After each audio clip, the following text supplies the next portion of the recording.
మోకాల నొప్పులకు ఎటువంటి సర్జరీ లేకుండా ఎపియాన్ పెయిన్ క్లినిక్ అందిస్తున్న అత్యాధునిక చికిత్స. సో అట్లా చిన్న చిన్న చిన్న చిన్న జస్ట్ కంటైనర్స్ జార్స్లో పెట్టుకోవడం బెటర్ దాన్ ప్లాస్టిక్ డబ్బాస్. అది కూడా ప్లాస్టిక్ మీకు తెలిసిందే, ఎవ్రీ టైమ్ యూ వాష్ కొంచెం కొంచెం ప్లాస్టిక్ లీచ్ అవుతూ ఉంటుంది. అంటే ఫుడ్ గ్రేడ్ అందరు అమ్మరు, food grade is little expensive. అది కూడా ఎండలో పెట్టవద్దు, because something always melts and leaches. Plastic definitely leaches year after year after year. So అది ఫుడ్లో కలవడం సింపుల్గా. అప్పుడు మన దగ్గర అల్యూమినియం డబ్బాలు ఉండేవి, స్టీల్ డబ్బాలు ఉండేవి. అవును. అండ్ ఐ రిమెంబర్ మై మామ్తో for the long, even till today, like almost 45 I am, నా చిన్నప్పటి నుండి అదే స్టీల్ డబ్బాస్ ఇన్ డిఫరెంట్ సైజెస్ ఫర్ ఆ పప్పు, బియ్యం, ఉప్పు అండ్ లైక్ ఎండుమిర్చీస్ అండ్ ఎవ్రీథింగ్. అసలు ఆ స్టీల్ డబ్బాలు చూస్తేనే పండగలా ఉండేది, కళ మెరిసిపోతూ. So simple thing that was sustainable, because ఇప్పటి వరకు మా అమ్మ ఒక్కసారి కూడా చేంజ్ చేయలేదు డబ్బాల్ని. And they last, there is no harm and like chemicals, plastic leaching అవన్నీ లేదు. కత్తిపీట స్టిల్ మై మదర్ యూజెస్. మన పెద్దవాళ్ళు ఇవన్నీ సెటప్ చేసిన థింగ్స్ ఇన్ ద కిచెన్. కానీ ఇప్పుడు మనం ఆ బుల్లెట్ వచ్చిందని, ఇంకోటి వచ్చిందని, చాపర్ అనేసి we start using too many things. మనకి ఈ ఇన్స్టాలో అయితే చూస్తే ప్రతిదానికి ఒక పరికరం ఉందండి. అవును. వెల్లుల్లి కట్ చేయడానికి ఒక పరికరం, వెల్లుల్లి దంచి ఇది వరకు తొక్క తీసేసి పోపులో వేసేవారు. ఇప్పుడు garlic cutter, peeler and food processor అనేసి ఒకటి, సాలడ్ కటర్ అని, అసలు రకరకాలు అవన్నీ ఎక్కడ పెట్టుకోవాలి, ఎవరు క్లీన్ చేయాలి. 90% ప్లాస్టిక్ అవి. అది ఇంకోటి గమనించండి, 90% ప్లాస్టిక్. ఆ ఏ గ్రేడ్ ప్లాస్టిక్ ఎవరు దాన్ని అథెంటిఫికేషన్ చేయట్లేదు. So it has to be simple life స్టైల్ని కనుక మనం ఫాలో అయితే, అయితే మన కంట్రీలో అది ఉండింది. ఇట్స్ నాట్ దట్ సడన్ గా మనం కొత్త దారులు వెతుక్కోవడం కాదు. మన అమ్మమ్మ వాళ్ళు జస్ట్ 2 generations బిఫోరే ఇవన్నీ మనం చేసి ఉన్నాము. సో జస్ట్ అట్లీస్ట్ అన్ని కాకపోయినా 50% అన్నా we have to bring it back into our kitchens, because అక్కడ మెయిన్ ఫుడ్ తయారవుతుంది కాబట్టి. అవును. And then clothes and the rest follows. Cleaning, అప్పుడు చిన్నప్పుడు జస్ట్ మై మదర్ ఉప్పేసేది ఫ్లోర్ క్లీనింగ్కి, ఎప్పుడైనా నిమ్మకాయ పిండేది వాసన వచ్చినప్పుడు, ఆర్ వానాకాలం. అండ్ ఇంకోటి వానాకాలంలో నౌ ఐ డూ, ఆ ధూపేస్తారా మీరు, వేపాకులో కొంచెం నెయ్యి, ఒక బగారా ఆకు, కొన్ని లవంగాలు అండ్ కొంచెం ఒక ధూప్ స్టిక్, నాన్ టాక్సిక్ అని చూసి తీసుకోవాలి. సో మళ్ళీ చెప్తాను, బగారా ఆకు అంటే బిర్యానీలో వేసే ఆకు, బే లీఫ్ ఒకటి మీకు కావాలని ఒక వీడియో పంపుతాను, మీరు you can post it. Sure. Bay leaf ఒకటో రెండు, లవంగాలు ఒక 4-5, తర్వాత వేపాకు చాలా, అండ్ దాని తర్వాత నెయ్యి, ధూప్ స్టిక్, కర్పూరం. ధూప్ స్టిక్ ఎందుకు? వాసన కోసం, త్వరగా అంటుకోవడానికి. కర్పూరం కూడా పచ్చి కర్పూరం, నాట్ దట్ కెమికల్ ప్లాస్టిక్. చిన్న ప్లాస్టిక్ నో అదే చాలండి. చాలా ఇప్పుడు పర్ఫెక్ట్ షేప్డ్ కర్పూరం ఏదైతే వస్తుందో అదంతా సింథటిక్. అవును. సో ఇవన్నీ వేసేసి ఏం చేయాలి? జస్ట్ అంటించేయండి. ఆ పొగ వచ్చిన తర్వాత ఇల్లంతా తిప్పేస్తే it is one of the most positive thing to do. అంటే ఆ వేపాకులో గుణం ఏంటంటే it gives out a different kind of energy when it burns. అదే సేమ్ విత్ నెయ్యి కూడా. సో ఇవన్నీ కలిపి మనం ఒకవేళ ధూపం వేసామనుకోండి ఇంట్లో, మన ఇంట్లలో కూడా కొన్ని కార్నర్స్ మనం ఎక్కువగా వాడని కార్నర్స్, డెడ్ స్పేసెస్ అంటాం, అవి ఉంటాయి.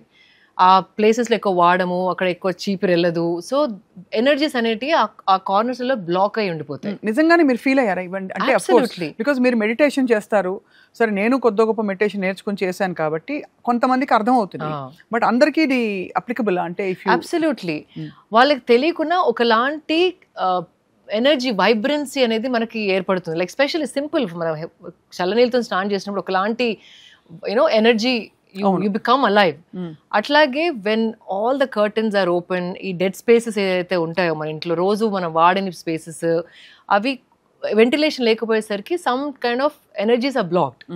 ఈ ధూపం వేసినప్పుడు అవంతా క్లెన్స్ అయిపోతాయి. ఒకలాంటి ఇప్పుడు మన ఇల్లు కడుక్కున్నట్టు వాతావరణాన్ని it's like cleanser and with medicinal properties. So ఏదైనా లైక్ వర్షపడ్డప్పుడు ముక్క వాసన ఉన్న ప్లేసెస్ అయినా, ఎక్కడైనా బ్యాక్టీరియా బ్రీడ్ అవుతున్న ప్లేసెస్ అయినా, ఇట్లా చిన్న చిన్న క్రిములు ఉన్న కార్నర్స్ అవన్నీ they just become so purified. And mosquitoes కి వన్ ఆఫ్ ద బెస్ట్, ఇది బెస్ట్ టిప్ చెప్పారు మీరు. ఇప్పుడు అందరికీ అర్థం అవుతుంది దోమలు the best mosquito repellent. Rainy season గెస్ట్లు మనకి దోమలు ఇంట్లో. అండ్ అది కూడా without any chemicals and which is beneficial. So పొద్దున్న సాయంత్రం ఒక పూట రోజుకి వన్స్ ఇన్ 2 days వేస్తే సరిపోతుంది. 2 days బాగా దాన్ని కానీ బాగా తిప్పాలి. ఆ పొగ వచ్చేసరికి తిప్పి and it just sits in the house and it just gives you that very different energy. ఏదో పూజారంలో కూర్చున్నాడు అనిపిస్తుంది, ఇల్లంతా పూజారం లాగా ఫీలింగ్ వస్తుంది, కళ వస్తుంది, డెఫినెట్ గా కళకళలాడుతుంది ఇల్లు. సో ఇది వీటితో పాటు అఫ్ కోర్స్ అంటే మీరు వాడని పరికరాల గురించి మాట్లాడాం, how we accumulate things. So వీటిలో ఒక చాలా ఇంపార్టెంట్ థింగ్ షోకేస్ పీసులు అండి. మీకు అర్థమైంది కదా? షోకేస్ లో పెట్టేవి చాలా పెట్టుకుంటాం మనం అందం కోసం. అది తెచ్చిన 2 రోజుల వరకు బాగుంటుంది, ఆ తర్వాత చూస్తే మెల్లిగా దుమ్ము చేరడం మొదలవుతుంది. దాన్ని తుడవాలంటే అది అందరికీ ఓపిక ఉండదు, టైం ఉండదు. So declutter, we're talking about declutter కాబట్టి చెప్తున్నాను, ఎంత తక్కువ యూనో వస్తువులు మన ఇంట్లో ఉంటే మెంటలీ అంత స్ట్రెస్ ఫ్రీ ఉంటారు మీరు. ఇప్పుడు నాకు కూడా ఒక్కొక్క రోజు ఈ టాప్కి ప్యాంట్ వేసుకోవాలి, ఈ స్కర్ట్కి యూనో ఇది పెట్టుకోవాలని త్వరగా వచ్చేస్తుంది. Some days you are alert, some days ఎంత ఆలోచించినా ఇది దీనికి బాగాలేదు, ఇది ఇద్దాం. So this mind is getting cluttered. ఎందుకు అలాగా? కరెక్ట్, అది నాకు కూడా చాలా అవుతుంది. బికాజ్ ఎవ్రీడే ఎనర్జీస్ మనది వేరు అండ్ క్రియేటివిటీ ఒక రోజు వేరేలాగా ఉంటుంది మనకి. అన్ని రోజులు ఒక్క రకంగా అందరు ఉండలేరు, ఇట్ ఈస్ ఇంపాసిబుల్. అండ్ ఒకటేలాగా ఎవ్రీడే మనం ప్రెజెంట్ చేసుకోవాలి మనని మనం అనేసరికి ఆ stress will add up. That is the worst thing. అంటే ఇది అన్నెసెసరీ మైండ్ని బిజీ పెట్టుకోవడం. So lot of people ask you know like successful people, ఒక లైన్ ఉంది, సక్సెస్ఫుల్ పీపుల్కి అన్నీ చేయడానికి అంత టైం ఉంటుంది. అంటే ఎందుకు సక్సెస్ఫుల్ వాళ్ళు? ఎందుకంటే వాళ్ళు దే నాట్ బిజీ హియర్. మనం చేసేదానికంటే ఇక్కడ బిజీ ఉండేసరికి మనకి చాలా బిజీ ఉన్నాం అనిపిస్తుంది. అవును, but that is the main problem. చాలా మందికి వచ్చేదే ప్రాబ్లం అక్కడ. సో ఇది డీక్లటర్ చేసుకోవాలి ఫస్ట్. ఇది డీక్లటర్ అయినప్పుడు everything looks easy and easy to do. మీరు అన్నది చాలా కరెక్ట్. దట్ ఏది వేసుకోవాలో చాలా ఎనర్జీ డిసిపేట్ అయిపోతుంది చాలా మంది. చాలా ఇన్ఫ్యాక్ట్ ఇప్పుడు పెద్ద పెద్ద CEOs, ద $multi-billion ఇండస్ట్రీస్ ఉన్న పెద్ద పెద్ద CEOs, they have one uniform, రోజు white shirt, black pant or whatever, like they have some set uniform లాగా. Because their time is so valuable. వాళ్ళు ఒక్క నిమిషం కూడా వాళ్ళ ఎనర్జీని ఏ డ్రెస్ వేసుకోవాలి, దేనికి ఏ బెల్ట్ పెట్టుకోవాలి, దానికి ఏ సాక్స్ వేసుకోవాలి, దానికి ఏ షూస్ వేసుకోవాలి, దానికి వేస్ట్ చేయడానికి వాళ్ళు they don't want to waste that time. అంటే just imagine, that is so precious. Brain energy అనేది చాలా precious. And you won't believe Swapna గారు, 1/3 of the food we eat is used by the brain. ఓహో, brain is the బ్రెయిన్లే చాలా మనం తిన్న food ఎక్కువ అబ్జర్వ్ వాడేసుకుంటుంది. దాన్ని ఎంత స్ట్రెస్ ఫ్రీగా ఉంచితే అంత యాక్టివ్గా ఉంటాం మనం. అంటే పిచ్చి పిచ్చి వాడికి వాడకుండా ఏదైతే మీనింగ్ఫుల్ వాల్యుబుల్ వాటికి వాడాలి తప్ప డ్రెస్ ఏం వేసుకోవాలి, ఈరోజు చెప్పులు ఏం వేసుకోవాలి, దీనికి అది మ్యాచింగ్ అవుతుందా, దాంట్లోనే సగం ఎనర్జీస్ గోన్. కానీ చాలా సార్లు ఈ ప్రాబ్లం వస్తుంది. కొన్నిసార్లు ఏ డ్రెస్ వేసుకున్నా మనకి మన గురించి హ్యాపీగా ఉండదు. You don't feel good. What is that happen? ఎందుకు అవుతుంది అలా? ఒక్కొక్క రోజు మన ఎమోషన్ మారుతా ఉంటుంది. ఒక రోజు చాలా నచ్చిన అవుట్ఫిట్ ఇంకో రోజు అస్సలు దాని వైపు కూడా చూడబుద్ధి కాదు. అవును, చాలా కరెక్ట్. అది I think women more.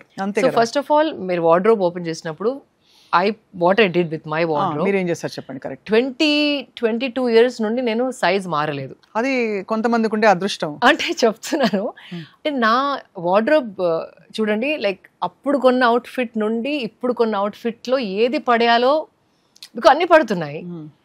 So how did I declutter అంటే అన్నీ పెట్టుకుంటాను నేను. అంటే ఒక్కొక్క రోజు ఒక్కొక్క సెక్షన్, ఒకరోజు ప్యాంట్ సెక్షన్, ఒకరోజు సల్వార్ కమీజ్ సెక్షన్, ఒకరోజు సారీ సెక్షన్, ఒక రోజు డ్రెస్, కాక్టైల్ డ్రెస్ సెక్షన్, అన్నీ బయట పెట్టుకొని చూశాను. అండ్ ఆ కలర్ మళ్ళీ వేసుకుంటానా, అలాంటి నేను ఎక్కువ కొన్నానా, నా ఏజ్కి నా ఎమోషన్, అంటే ఎమోషనల్స్ వెరీ ఇంపార్టెంట్. ఒక్కొక్క ఏజ్లో ఒక్కొక్కలాగా ఎమోషన్ మారుతుంది. ఇప్పుడు ఆ స్టైల్ వేసుకుంటాను. ఒక్కసారి ట్రూగా ఆలోచించేసి I discarded half of it. ఇప్పుడు పట్టినా సరే, పట్టింది కదా ఉంచేసుకుందామంటే ఇంకా it will become too big mess. So నా సైజెస్ ఉన్న నా అసిస్టెంట్స్, మా friends, my friends daughters, young teenagers now, మా అక్క వాళ్ళ ఫ్రెండ్స్ డాటర్స్, వాళ్ళందరు నా సైజెస్లో ఉన్న వాళ్ళందరినీ లిస్ట్ రాసేసుకొని అందరికి పంపించేశారు. అక్క ఉన్నా కూడా మీ సైజులో లేకపోతే ఇబ్బంది. అదే అంటే నీ సైజ్ ఉంటే బాగుండునే. ఇద్దరం ఇక్కడ షేర్ ద క్లోత్. అంతే కదా, అదే. So that's how you have to clutter. మన ఏజ్, మన మైండ్ సెట్, ఇప్పుడు మనం వేసుకుంటామా అని ఒకసారి మనం క్వశ్చన్ చేసుకొని, ఒకవేళ డౌట్ ఉంటే ఒక బాక్స్ పెట్టుకోండి. 2 months తర్వాత revisit that box and see if you still don't like it, తీసేయండి. మేబీ అనుకుంటే పెట్టుకోండి. కరెక్ట్. అంటే కొన్ని పడేయలేం కదా, కానీ ఇచ్చినా కూడా at least find the rightful people to give it to. అంటే బేసికలీ మనం ఏం చేస్తున్నాం అంటే, మనం తీసి దాన్ని లెక్క లేకుండా పడేయట్లేదు, వేరే వాళ్ళకి ఉపయోగపడే వాళ్ళకి అది హ్యాండ్ ఓవర్ చేస్తున్నాం. సో దట్ మన నుంచి అది ఇంకో చోటుకి వెళ్ళి అది యూస్ఫుల్ గా అవుతుంది. యూస్లెస్ గా ఇక్కడ ఉన్నది అక్కడ యూస్ఫుల్ అవుతుంది. అది దట్స్ మోర్ ఇంపార్టెంట్. అప్పుడే మనకి you feel good about it. Absolutely, very true. So decluttering is very important. So ఎంత ఫ్రీక్వెంట్ గా చేస్తారు ఇది అంటే, బికాస్ చాలా మందికి ఇది చాలా విజ్డమ్ ఉంది మీరు చెప్పిన దానిలో. మీరు డ్రెస్సెస్, అవుట్ఫిట్స్, కాక్టైల్ డ్రెస్సెస్ గురించి చెప్పారు. చాలా మందికి అది చీరలు, సల్వార్ కమీజులు, బ్లౌజులు, నైటీలు, చినిగిపోయి కూడా నైటీలు చాలా మంది they can't part with it because ఒక కంఫర్ట్ వచ్చేస్తుంది. But the point is that ఇవన్నీ చేయడం వల్ల ఏం జరుగుతుంది అంటే, మనకి స్పేస్ ఓపెన్ అప్ అవుతున్నాయి, energy open up and mentally you won't believe every time. అంటే ఎప్పుడు మీరు ఏదైతే కొన్ని సామాన్ తీసేస్తారు, ఈవెన్ బుక్స్ అండి, నేను బుక్స్ కూడా చాలా చదువుతాను. 22 years నుండి బుక్స్ చదివిన అన్ని కలెక్ట్ అవుతా ఉన్నాయి. సో అది కూడా నేను ఒక అనాథాశ్రమం ఫోన్ చేసి వాళ్ళ ఏజ్ గ్రూప్ అడిగాను, ఎన్ని సంవత్సరాల నుండి అన్ని సంవత్సరాలకు పిల్లలు మీ దాంట్లో ఉంటారని. సో దే సెట్, సో వాళ్ళకి చదవాల్సినవి మాత్రమే పికౌట్ చేసి పంపడం జరిగింది. అండ్ మా బాబు కూడా ఇప్పుడు పెరిగిపోయాడు. సో చిన్నప్పుడు బుక్స్ అన్ని మళ్ళీ ఇంకొక స్కూల్కి పంపడము, దాంతోనే మీ ఓపెన్ అప్ అవుతుంది స్పేస్ ఫస్ట్ ఆఫ్ ఆల్. ఇంకొకటి, నెక్స్ట్ టైం కొన్నప్పుడు ఇదంతా ఈ ఎక్సర్సైజ్ ఆలోచించి తక్కువ కొనడం స్టార్ట్ చేస్తాం. అంటే కరెక్ట్, ఒక డిసిప్లిన్ ఆటోమేటిక్ గా అలవాటు ఆటోమేటిక్ వచ్చేస్తుంది. ఇట్స్ వెరీ యూస్ఫుల్ పాయింట్ మీరు మాట్లాడిన పాయింట్. చాలా మంది సూట్ కేసులు స్టాకప్ చేసేసి పైన ఇప్పుడు చెప్తే వినరు. రెంటల్ స్పేసెస్ దొరుకుతున్నాయి. అంటే మన ఇంట్లో బట్టలు సరిపోకపోతే మనకి బయట చిన్న గోడౌన్ లాగా రెంట్ తీసుకొని మన బట్టలు అక్కడ పెట్టుకోవచ్చు అంట. బాబోయ్, అదొక బిజినెస్ ఇప్పుడు, rental spaces for your wardrobe. అది విన్నప్పుడు ఐ వాజ్ వెరీ